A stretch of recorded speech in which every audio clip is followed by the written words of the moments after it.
जय हिंद प्यारे बच्चों। आज आज हम लोग एक कहानी पे चर्चा करने जा रहे हैं। ये कहानी है चींटी और टिड्डे की। चींटी और टिड्डे की। टिड्डा आपने देखा होगा कि छोटा सा कीड़ा होता है, और चींटी के बारे में तो आप जानते ही हैं। अब यह भी जानते हैं कि चींटी एक बहुत ही परिश्रमी जानवर है, या छोटा सा टीनी क्रिएचर है। छोटा सा यानी टीनी मतलब छोटा सा, क्रिएचर यानी छोटा सा जीव है, और वो हमेशा परिश्रम करती है, हमेशा मेहनत करती है, हमेशा काम करते रहती है। तो विश्व के उत्तरी क्षेत्र में जहाँ काफ़ी ठंड पड़ती है, वहाँ पे एक चींटी रहती है, और वहाँ पे बहुत सारे छोटे छोटे जीव रहते हैं। तो उस एरिया में जब ठंड समाप्त हो जाती है और गर्मी आती है, जब गर्मी आती है तो सभी जानवर बाहर निकलकर अपना अपना भोजन जमा करने लगते हैं, इकट्ठा करने लगते हैं, संग्रहित करने लगते हैं। चींटी दिन रात मेहनत करती है, जबकि टिड्डा गरम गरम धूप का आनंद लेता है, म्यूजिक बजाता है, और चींटी को कहता है कि तुम भी मौज करो, मस्ती करो, इस धूप का आनंद लो। चींटी कहती है कि नहीं, मैं धूप का आनंद कैसे ले सकती हूँ, मुझे तो भी परिश्रम करना है, मुझे तो ठंड के लिए भोजन की व्यवस्था करनी है। टिड्डा को सलाह देती है कि तुम भी भोजन की व्यवस्था करो, लेकिन टिड्डा उसकी बात को नहीं मानता है। फिर जल्दी ही गर्मी बीत जाती है, टिड्डा को पता नहीं चलता है, और उसके पास ठंड में भोजन नहीं होता है। फिर वह चींटी के पास जाता है, लेकिन चींटी उसको भोजन देने को तैयार नहीं होती है। तो बच्चों, हम लोग बिना देर किए चलते अपने कंप्यूटर स्क्रीन की तरफ। You are cordially welcome.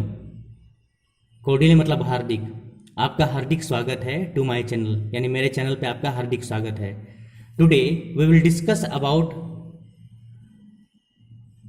The grasshopper, the ant and the grasshopper, यानी कि चींटी और ग्रास होपर। ग्रास होपर का मतलब होता है टिड्डा और चींटी। The name of my channel is learn with Saket निर्गुण, यानी कि साकेत निर्गुण के साथ सीखिए, ये हमारे चैनल का नाम है। अगर आपको प्रतिदिन कहानी सीखने की इच्छा हो, अंग्रेजी सीखने की इच्छा हो, तो आप इस चैनल को सब्सक्राइब कर सकते हैं। तो इन द कोल्ड रीजन, यानी कि in the cold region, region मतलब क्षेत्र, एरिया, यानी ठंड के क्षेत्र में, near the northernmost part of the world, यानी संसार के सबसे उत्तरी भाग में जहाँ ध्रुव होते हैं, वो काफ़ी ठंड का क्षेत्र होता है। इट वॉज समर टाइम, तो ठंड क्षेत्र है, लेकिन वहाँ पे सालों भर ठंड नहीं पड़ती है, कुछ महीने गर्मी भी पड़ती है। तो जिस समय की कहानी है उस समय गर्मी पड़ रही थी। इट वॉज समर टाइम, यानी गर्मी का समय था। Everyone looked forward to summer, यानी कि प्रत्येक व्यक्ति आशा देख रहा था, नजर रख रहा था, to summer after the horribly cold winter, यानी कि समर आए,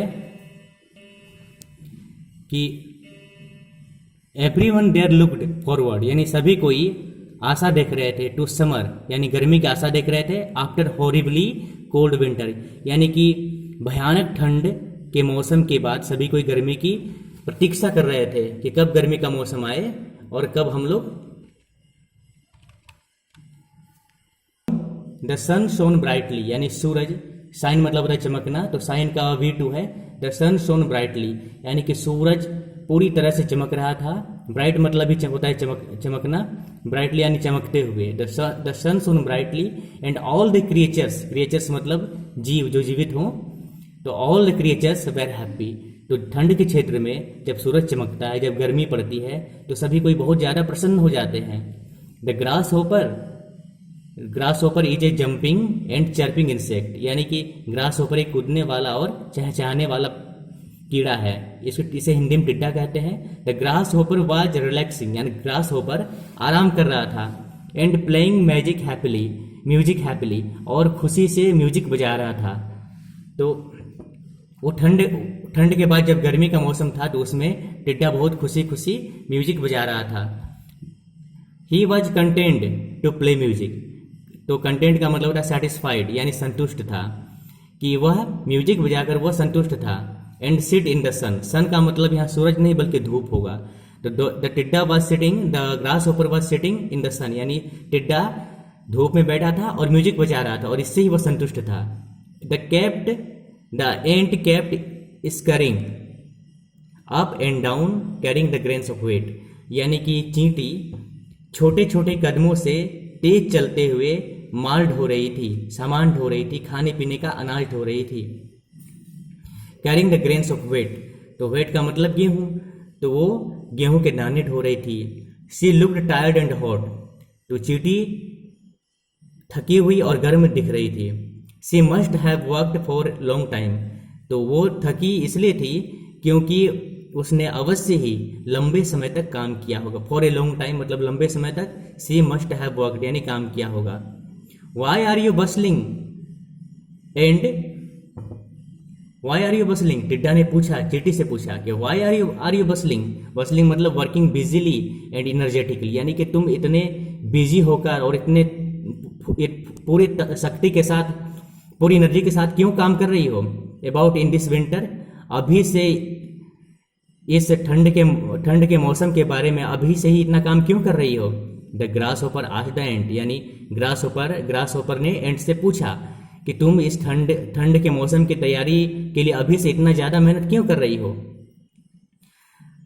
आई am preparing for winter when there will be less food, तो चींटी ने आंसर दिया कि आई एम प्रिपेयर मतलब तैयारी कर रही हूँ, फॉर विंटर यानी ठंड के लिए, when there will be less food जब, व्हेन मतलब जब, there will be less food यानी कि जब खाना कम होगा। And I think you do so, और मैं सोचती हूँ कि तुमको भी ऐसा ही करना चाहिए। यू डू सो टू यानी तुम्हें भी ऐसा ही करना चाहिए। द आंट रिप्लाइड, यानी चींटी ने आंसर दिया। The grass hopper ignored, grass hopper ने ध्यान नहीं दिया। पेड नो अटेंशन, ध्यान नहीं दिया। The advice of the ant, यानी एंट के एडवाइस को grass hopper didn't pay attention, यानी कि चींटी की सलाह को ग्रास होपर ने ध्यान नहीं दिया। After the severe winter, severe मतलब बहुत ज्यादा, एक्सट्रीमली, तो बहुत ज्यादा विंटर के बाद द सन वाज परफेक्ट, यानी कि सूरज अच्छा था। परफेक्ट का मतलब होता है पूर्ण, लेकिन यहाँ पे कहेंगे कि सूरज बढ़िया था, यानी कि उसकी धूप अच्छी लग रही थी। Grass hopper was enjoying sunshine, तो सूर्य का चमकने को ग्रास होपर बहुत एंजॉय कर रहा था। Far too much to start collecting food for winter, तो उसके अनुसार विंटर के लिए फूड को कलेक्ट करना, फूड को जमा करने की शुरुआत करना अभी बहुत ज़्यादा जल्दी थी, ताकि अभी थोड़ा लेट से भी स्टार्ट करेंगे तो कोई दिक्कत इसमें नहीं है। सो ही ले ऑन द वार्म ग्रास, सो ही ले मतलब लेटा, ऑन द वार्म ग्रास यानी गर्म गर्म घास पर वह लेट गया। And begin to play music again, और दोबारा से वह म्यूजिक बजाना प्रारंभ कर देता है। तो चींटी की बात को टिड्डा नहीं सुनता है और म्यूजिक बजाने लगता है। सून द विंटर केम, सून मतलब जल्दी ही विंटर आ गया। द ग्रास वाज कोल्ड, अब जो नरम नरम घास थे वो ठंडे हो गए। एंड फ्रॉस्टी, फ्रॉस्टी का मतलब हो जाता है कि कोल्ड विथ फ्रोजन ड्यू, यानी कि बर्फानी, यानी ओस के साथ ठंड भी थी और बर्फानी हो गई थी। अब ये घास ठंडा था और बर्फानी था। And the wind hold, hold मतलब तेज आवाज, यानी कि हवा जो चल रही थी, तेज आवाज के साथ बहुत ही ठंडी हवा चल रही थी। एक्रॉस द फील्ड, यानी फील्ड में चारों ओर ठंडी हवा चल रही थी, ठंडी ठंडी घास हो गई थी, भयानक ठंड पड़ रही थी। The ant was sleeping happily, यानी चींटी खुशी से सो रही थी। इन हर होम, अपने घर में चींटी आराम से खुशी खुशी सो रही थी। बिकॉज हर लार्डर, लार्डर मतलब भंडार, लार्डर का मतलब होता है प्लेस फॉर स्टोरिंग फूड, यानी स्थान जहाँ पे खाना को हम इकट्ठा करते हैं। तो भंडार में चींटी का भंडार भरा हुआ था और वो एकदम आराम से सो रही थी। तो her larder was full of corn and wheat, तो इसका भंडार गेहूं और कॉर्न से भरा हुआ था। सी न्यू डैट, उसे पता था कि सी हैड एनफ फूड, कि उसके पास पर्याप्त भोजन है। टू लास्ट इंटायर विंटर, जो कि इंटायर मतलब पूरे ठंड तक टिकेगा, चलेगा। The grasshopper was starting to get hungry, अब ग्रास होपर ने तो खाना जमा किया नहीं था, तो वो अब भूखा रहना शुरू हो रहा था, भूखे रहने लगा था। ही लुक्ड आउटसाइड, उसने बाहर देखा। To see if there was grass to eat, देखा उसने कहीं बाहर घास है खाने के लिए। But it was too cold for grass outside, लेकिन बाहर इतनी भयंकर ठंड थी कि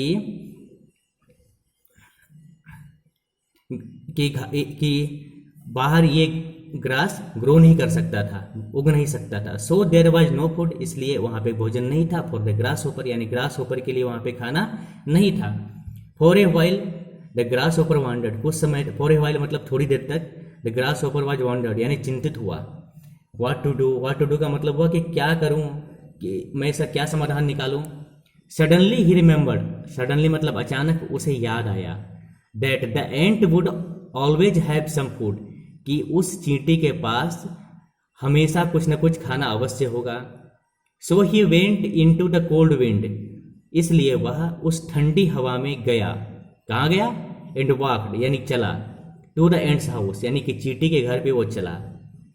please may I have some of your food, क्या मेरे पास, मे आई हैव यानी मेरे पास हो सकता है, सम ऑफ योर फूड यानी आपका कुछ खाना मेरे पास हो सकता है।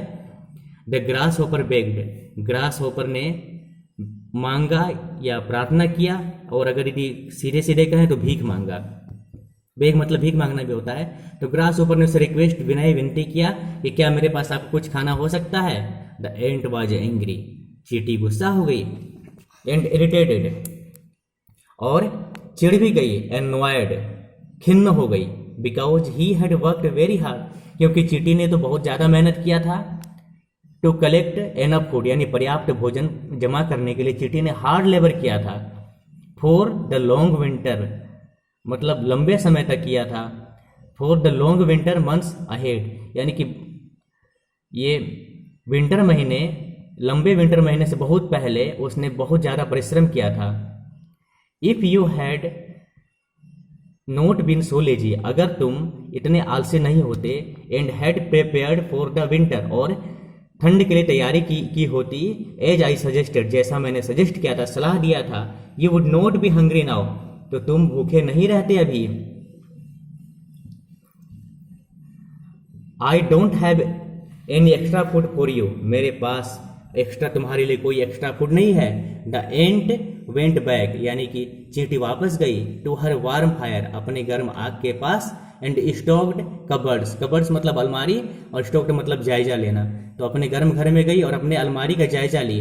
Living the lazy grasshopper out in the wind cold यानी ठंडे में उस ग्रास होपर को छोड़कर वापस चींटी अपने कमरे में जाकर अपने भंडार का जायजा लेने लगी। The grasshopper stood there not knowing what to do, तो ग्रास होपर वहाँ पे चुपचाप ठंड में खड़ा रहा था और उसे पता नहीं था कि अब मैं क्या करूँ।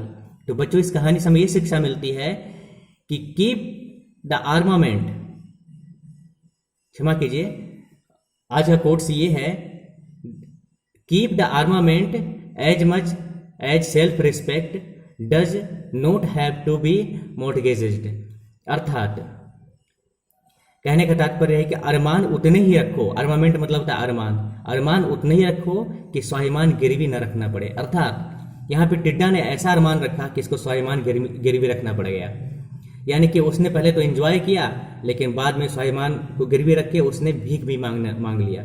इसका दूसरा मोरल ये है कि वर्क हार्ड यानी कठोर मेहनत करो, एंड हैव फन और मजा करो, एंड मेक हिस्ट्री और हिस्ट्री बनाओ। यहाँ पे आप लोग सुधार लीजिएगा, वर्क हार्ड मतलब कठोर मेहनत करो, हैव फन का मतलब हो गया कि मजा करो, एंड मेक हिस्ट्री और इतिहास रचो।